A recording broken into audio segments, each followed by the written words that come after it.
Apaan? Enggak gimana? Masak. Apanya? Ya masak. Ambil wudhu. Mengerjakan 2 minggu yang lalu. Iya. Dijelaskan mengerjakan sholat dan mengambil wudhu tidak boleh beda masak. Bukan begitu, bukan. Jadi yang paling enak Bapak pertanyaannya aja. Kalau itu harus diulang lagi di rekamannya biar tidak panjang. Yang ditanya yang mana? Iya. Bagaimana mengerjakan sholat dan mengambil wudhu secara masaknya Imam Syafi'i. Mungkin di antara kita ini masih ada yang salah mengerjakan sholat ibadahnya, karena beda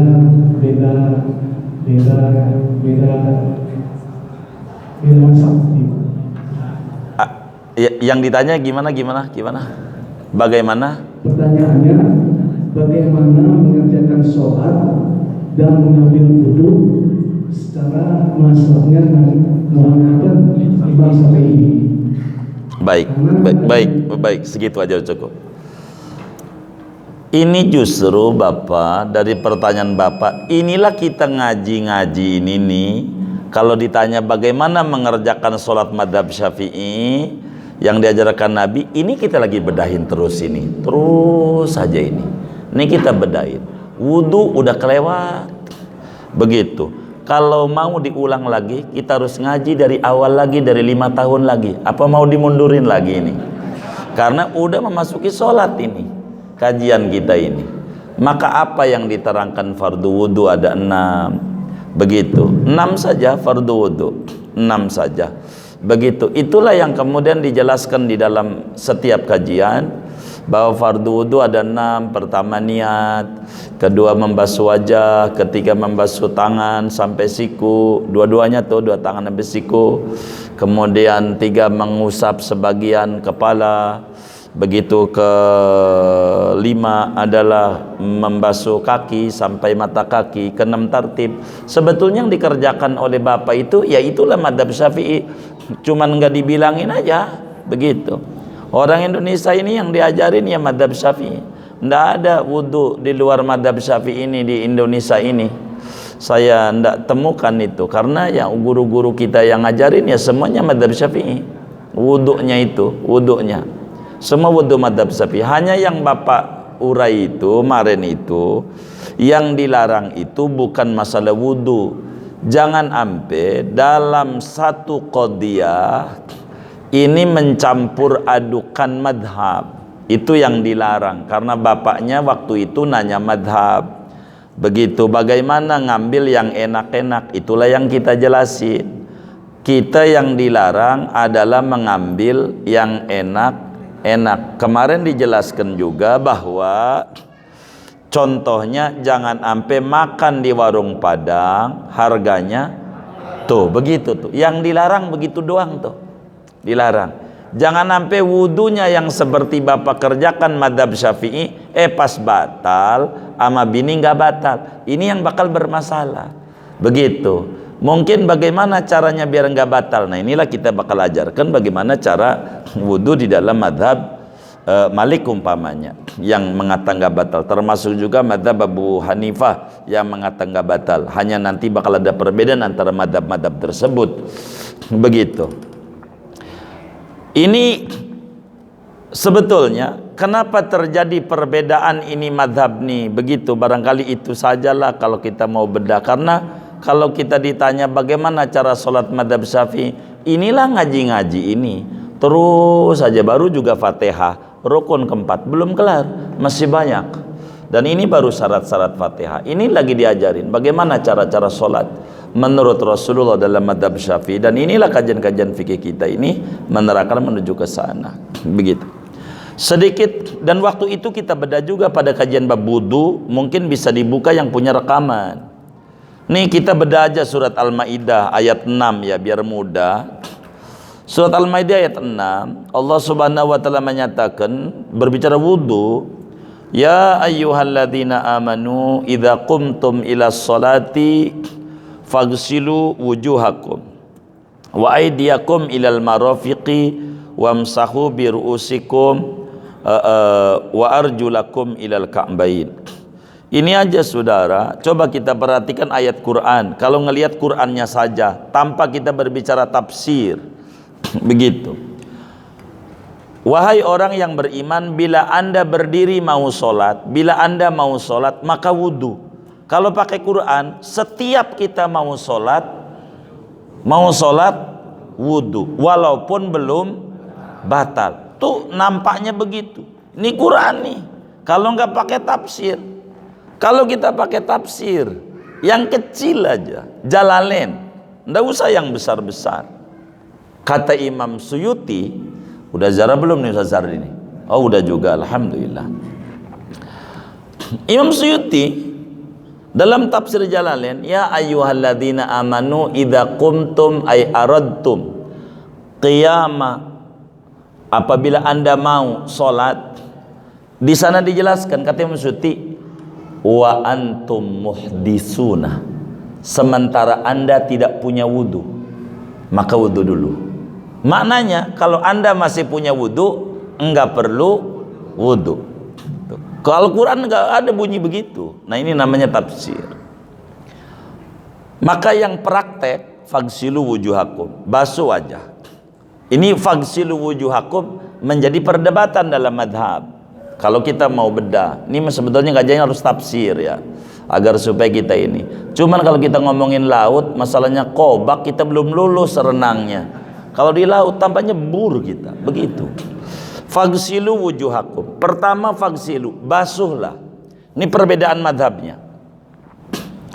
Kalau membasuh wajah, semua sepakat ulama bahwa basuh wajah wajib karena nasnya begitu. Madhab mana aja? Batas wajah dari sini kemari semuanya sepakat dalam bahasa Arab. Mana batas wajah? Panjang maupun lebar. Kemudian yang pernak-perniknya sedikit. Membasuh ini apakah fi'lul fa'il, apakah infial? Membasuh ini apakah kudu kerjaan sendiri ataukah maknanya terbasuh? Ini perbedaan madhab.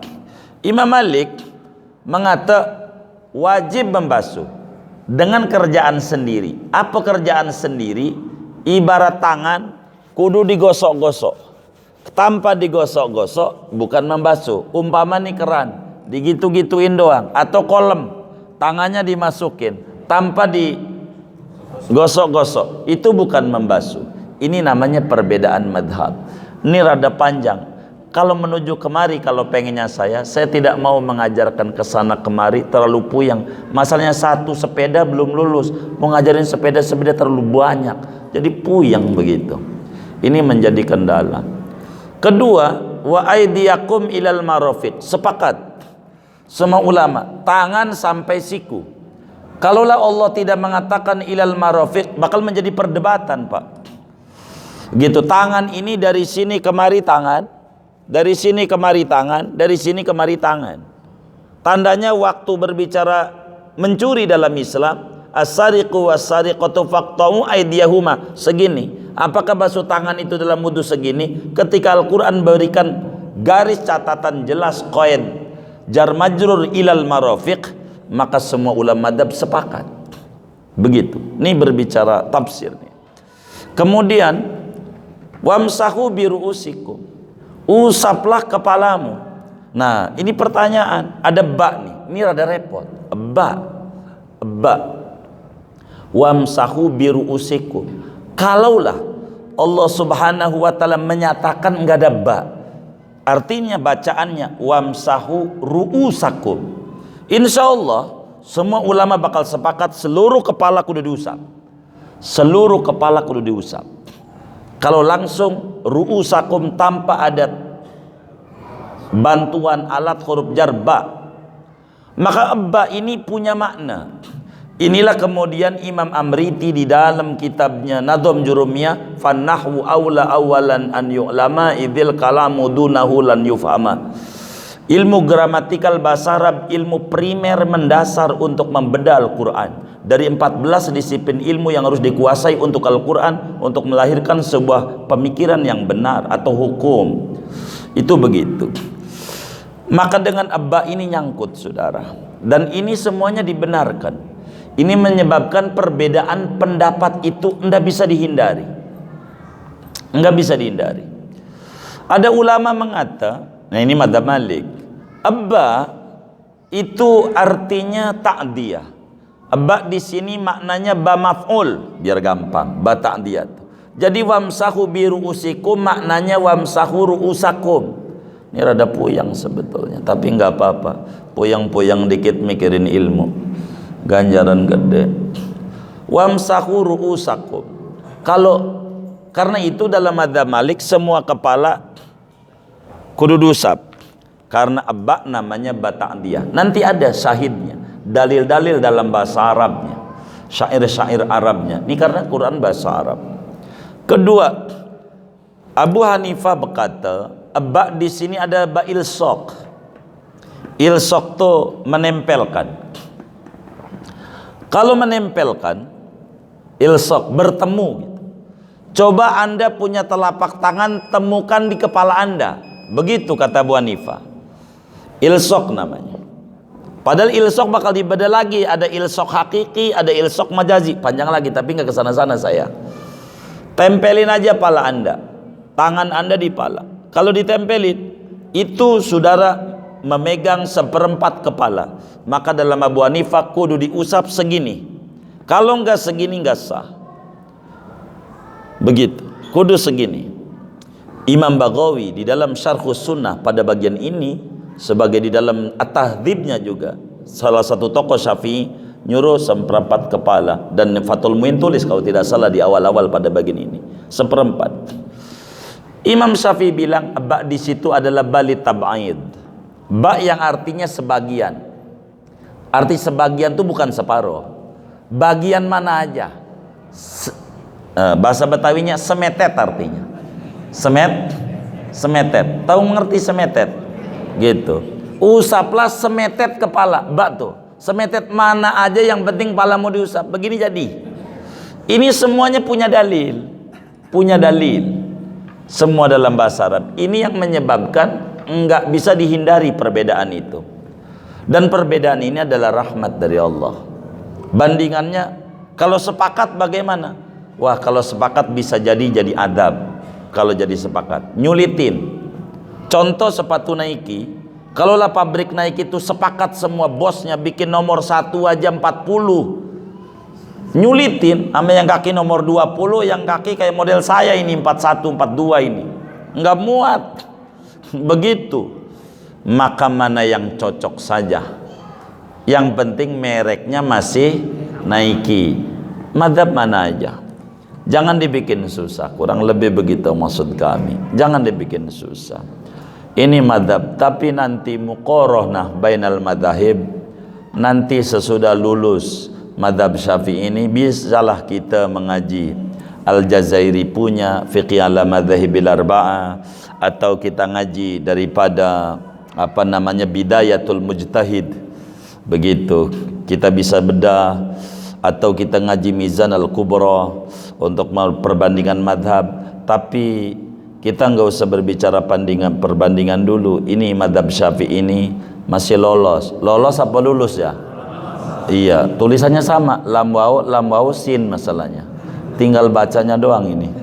Begitu, bisa lulus, bisa lolos. Maka jangan terlalu bapak puyengin, kira-kira begitu. Jalanin aja apa yang ada, sebab ini zaman, hadza zamanul amal, la zamanul jidal, begitu.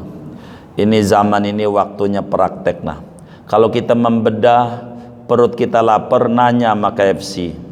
Ini saya mau tanya dulu, berasnya dari Cianjur apa dari mana? Rojo Lele, Pandanwangi, ini nanamnya berapa bulan, airnya berapa? Kelamaan, perut udah perih. Maka waktunya kita makan. Dan Fathul Muin ini ngomongin makan, bukan ngomongin nanem. Kalau ngomongin nanem tuh tadi itu panjang. Ini loh, ini sumbernya dari sini, sumbernya dari sini. Ini kiai tidak sekata-katanya. Sebablah kitab Fathul Muin ini ada sebagian saudara kita memprotes. Kata mereka, ad-dinu ma qala Allah wa ma qala Rasulullah. Agama ini kudu qala Allah Quran, qala Rasulullah hadis. Ini apa Fathul Muin enggak ada qala Allah qala Allah. Ini namanya udah waktunya makan. Enggak ditulis. Udah waktunya makan. Urusan Fathul Muin yang mengurai tentang nanamnya bagaimana prosesnya. Jadi kita orang ini anak kecil yang diajak jalan-jalan ke Ragunan oleh babaknya, karena memang liburan yang rada murahan Ragunan. Dufan mahalan ya? Oh iya, Ragunan. Maka ketika bapaknya lewat kandang macan, si bapak lari. Maka si anak kecil kalau pengen selamat lari. Itu cakep. Kenapa anak kecil lari? Ikut baba. Udah cukup. Ikut baba. Kenapa baba lari? Baba punya dalil. Kenapa dia lari? Dia punya dalil panjang. Nah, kita orang nih sebagai orang awam udah ikut Fathul Muin aja.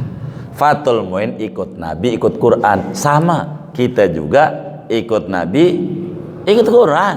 Udah. Sama. Begitu, karena kita tidak langsung ketemu Rasulullah. Kita nggak ketemu, kudu ada guru, dan ulama ini ahli waris para nabi. Maka ikuti saja apa yang ulama ini ajarkan. Insya Allah ngaji Fathul Muin ini saya berupaya sekuat tenaga akan menyampaikan dalil-dalil dari mana ini ulama ini, supaya kita fahami tidak sekata-katanya. Kalau ulama ngomong, itu ulama punya dasar. Kira-kira seperti demikian. Ala kulli hal, Bapak yang mulia, insya Allah begitu pelan-pelan kita ini lagi belajar bagaimana wudhu Syafi'i, bagaimana sholat Syafi'i. Ini baru selesai, baru masuk apa selesai ya? Baru masuk rukun keempat dari 14 yang ditulis. Moga-moga sampai Ramadan selesai 14. Saya curiga menyengirnya ini. Begitu. Wallahu a'lam. Barangkali itu.